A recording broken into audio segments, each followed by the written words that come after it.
you finish watching my conversation with Robert Irwin and think to yourself, wow, that was so short. I could listen to those two talk for hours. First of all, thank you so much. That's so nice of you to say. And second of all, here's a bonus clip for being so kind. More Shit Monday is driven by the Hess toy truck. Enjoy. Queen Emma, my producer, and I jokingly, I'm called a bug hunt kid. I feel like there are people who went on bug hunts and people who did not go on bug hunts. Yep.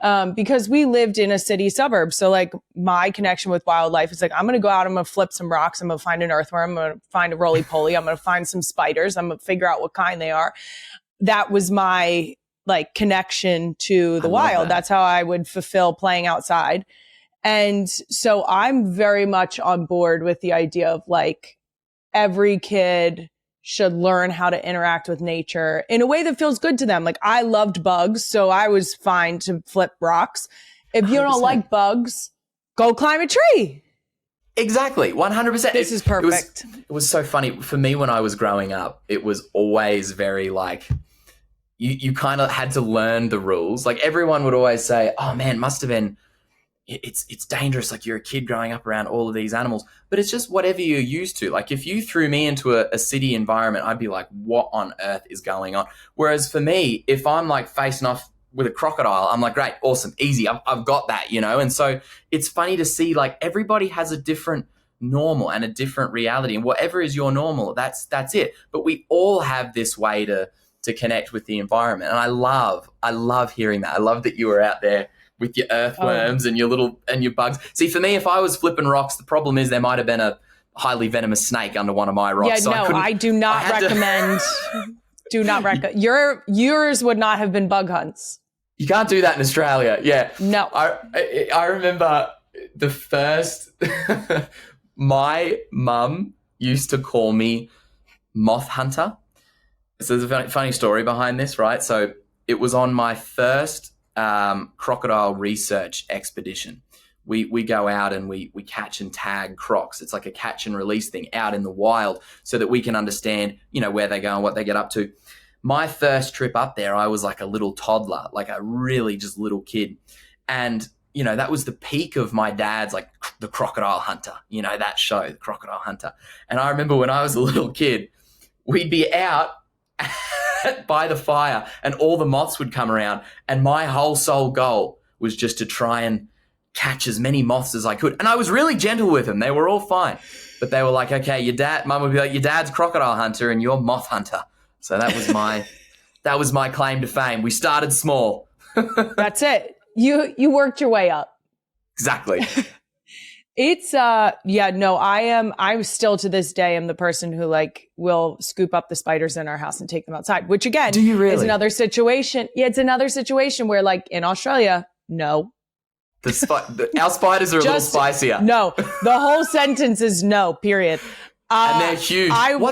What's your favorite animal? I'm very interested because you are obviously an animal person. Bindi asked me one? the same thing. Oh, did she? This is an Irwin question. So I love dogs because of the proximity. Yes. Like I love that they're accessible, that you get to have a relationship with them when you live in a suburb. I am deeply fascinated by many animals, elephants, just because of like their majestic nature and their intelligence. Amazing. I love a gibbon. I think they're so funny. And orangutans, I think they're just hilarious. Although I've been told that orangutans are actually not that funny and quite dangerous. They are strong. So we're good. Yeah. Love them from a distance a little bit, but exactly. They're beautiful. Oh, they're beautiful. I told Bindi, I want to knock, for people who don't know what I'm talking about, this sounds weird every time I say it, and I know that. I want to knock on a wombat's butt. I want to knock on it. I can make that happen. You are talking to the right person. Do you ever see something and your brain says, you need to know what that feels like? And that's what's happened. Let the intrusive thoughts win. The number of times I have seen on Animal Planet or Nat Geo Wild of someone knocking on a wombat's butt to show that it is like how they protect their burrow, that it's a hard barrier, is like, I need to know about this. I need to know. what It that has to feels happen. like.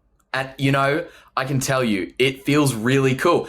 And they actually like it. Like, they like a really solid kind of scratch on the butt because they have, it's like hardwood. It's honestly, it's like concrete. This is so not helpful. It is so, I'm just fueling this now. I'm fueling the obsession. It's amazing. It's so bad.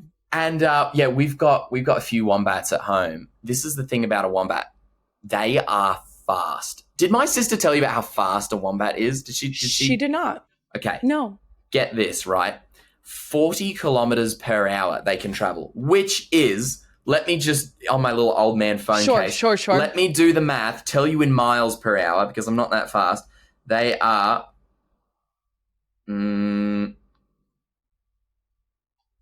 holding 25 miles per hour they can run. And they look like stumpy little legs. Are you kidding me? They look like a meatball. They look like a meatball. Like a meatball. With a 25 mile per hour meatball. Bum.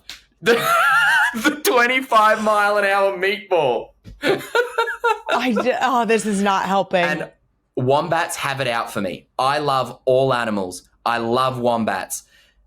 Most animals love me back, but it's a love-hate relationship. For some reason, wombats try and attack me. I have had a wombat like literally strike at my face to bite me. I don't know why. Wombats just, they don't like me. Well, yeah, maybe they'll like me. They will. You know what? I get that vibe. You gotta come to Australia and feel a wombat's butt. That is a must. Perfect. It's when I say that to people and they do not know what I'm talking about, they're like, "You want to knock on a what?"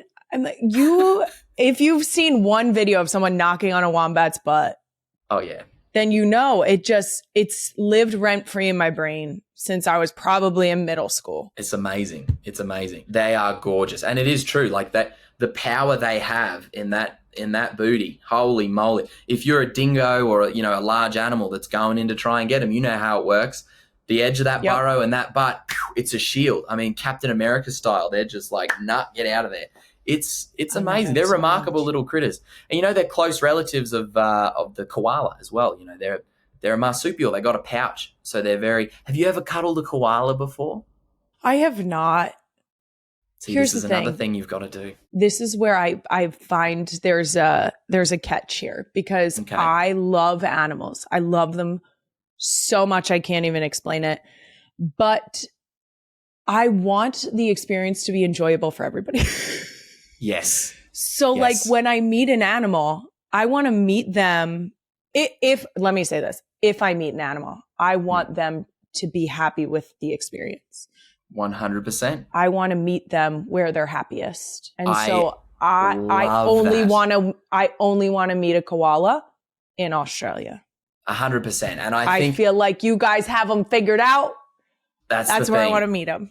That's the thing. And I love that because it is so important. I think one of the biggest things that I think people sometimes don't realize is the power that we hold as a tourist. If you're visiting places, particularly when it comes to wildlife, if you're supporting, sustainable practices and experiences with animals wherever you travel, that's the most important thing because there's a lot of pitfalls, and traps that people kind of fall in. But as you say, if you are approaching an animal, having an experience that is on their terms and that is benefiting them, that's just crucial. So like what we do with our koalas in Australia, because a lot of people don't realize they're now an endangered species. There's not many left. And so we have about 500,000 acres of protected land throughout Australia that acts as like refuges for animals, including koalas. We have a koala hospital where we save them and other animals, release them back into the wild after they've been rehabilitated.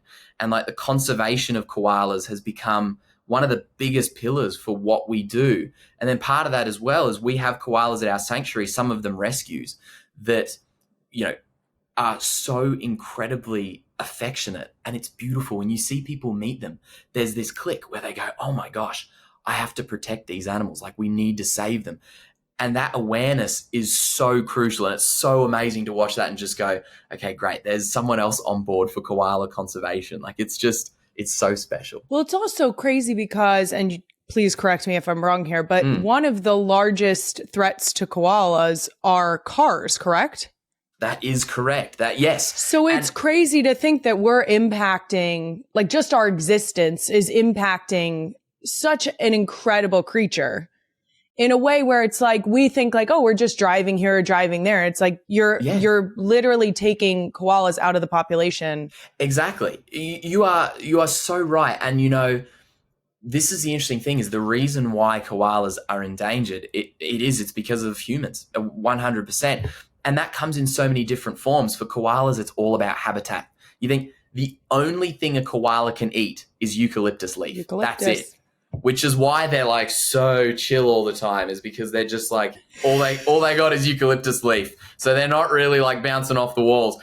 But that they can only live in those beautiful big old growth eucalyptus forests. And there's not many of those left in Australia in big wide open spaces, because there's so many developments and roads and like urbanization that's happening. They're so fragmented to little island populations, these little patches of bushland. So now sad. If there's disease or there's anything that happens, it just wipes them out. Or like the big bushfires that we had in Australia, it can really wipe them out. But our job, like we actually have like a koala ambulance service where we go out, we save koalas that might have been hit by a car or they've been displaced, they have an injury. We save a lot of orphaned koalas. Happens all the time where the mum will get hit by the car, but the little baby is still alive in the pouch. We bring them back and then rear them back to health and release them. And it is just, it's heartbreaking, but so fulfilling at the same time. They're just such sweet little critters. They're crazy. Oh my gosh. When you first get them out of the wild, if you're rescuing them, they're like little gremlins, but they calm down so quickly and they know you're trying to help them. It's beautiful. Yeah. Oh, I love that so much. I just saw a very brief report on I don't have the name, but it's the ground parrot. In Australia, or the Australian one? I think so, but it was something about like the craziest thing is a certain like crop this year was going to be like flourishing. And because of that, they are expected to like go up on like population count. Yes. I'm so excited because their chubby little faces are so cute. Right? I know. And I love that. And they're so smart, like crazy smart. Oh my gosh. Yeah. They're so cute. They look like like their faces look, and I know they're not actually chubby, but their feathers make them look like they have these chubby little cheeks. I know. You just want to give them a little squish, They're a little. I know. They're adorable. This is why the universe put me so far away from Australia. They were like, she'll be over here just like pinching cheeks. You'd be just cuddling everything. I love it. Yes. I love it. Oh, no. And people think that Australia is full of like all of these crazy dangerous, and we do have a lot of dangerous animals and venomous snakes and all of that. But we've also got like we got the cutest animals too, though. Yeah. And that's the thing. There had to be balance, guys. There had to be. We got crocodiles, which are so cool, and like these dinosaurs, and then we got koalas, which is just basically a plush toy. So, you've got to have the balance. I love that you picked crocodiles as the most, like, as your dangerous representation, because I think most people would be alarmed by the number of venomous snakes. Yeah, we have the top 11 most venomous snakes on Earth. And one of which, the fierce snake, it is the most venomous snake ever. And but the cool thing about them is I've handled them quite a bit. I handled my first one when I was like only about 8 years old. And I find them to be so interesting because they know how venomous they are. When you pick them up, a lot of the time they're actually really cruisy because they're just like, I know you're not going to mess with me because like, look at me. I mean, come at me. I'm the most venomous thing ever. And they know it. It's amazing. They're really cool. Anyway, I love my snakes. I could just talk about them all day. They're really neat. Besides crocs and pythons, what are some of your other favorite animals at the Australia Zoo? Oh, well, one of my other favorite animals, pugs. I do love my pug, Stella. She's a little less exotic, but I do absolutely love her. But, I'll tell you, I have two absolute favorite animals at Australia Zoo that I just adore. We have a rhino, a southern white rhino named DJ, who is just like an absolute Labrador. He is massive. No. He's two tons. He's huge, and he'll run over to you, and you scratch him on the belly, and he loves it. He's just such a sweetheart. Love him to death. And that's really special too, because of course, like I'm in South Africa right now, and the rhinos here are having a heck of a time with poaching. So, he's got that beautiful big horn. And when you meet him, you see that beautiful horn. You sort of that ultimate way to say, hey, look, this is where the horn of a rhino belongs. It belongs on the rhino, and it looks a lot better there. But anyway, love him. And then I've also got a komodo dragon named Inda. She is the only komodo dragon. Have you met a komodo dragon before? I have not, but Okay. there was a lot of talk of them on Animal Planet, so I do have Yes. a good foundation here. You've got a foundation. You will know that a komodo dragon is just that. They are a dragon. Like they Yes. have huge teeth. They're venomous. They're massive and powerful. They can bring down something the size of a buffalo. Mate, Yeah. a force to be reckoned with. Well, this little darling, oh my goodness, her name's Inda, and you jump in with her. She runs over to you. I'm not even kidding. Sit down, cross your legs, and she'll come up and curl up in your lap, and you just give her a big old hug.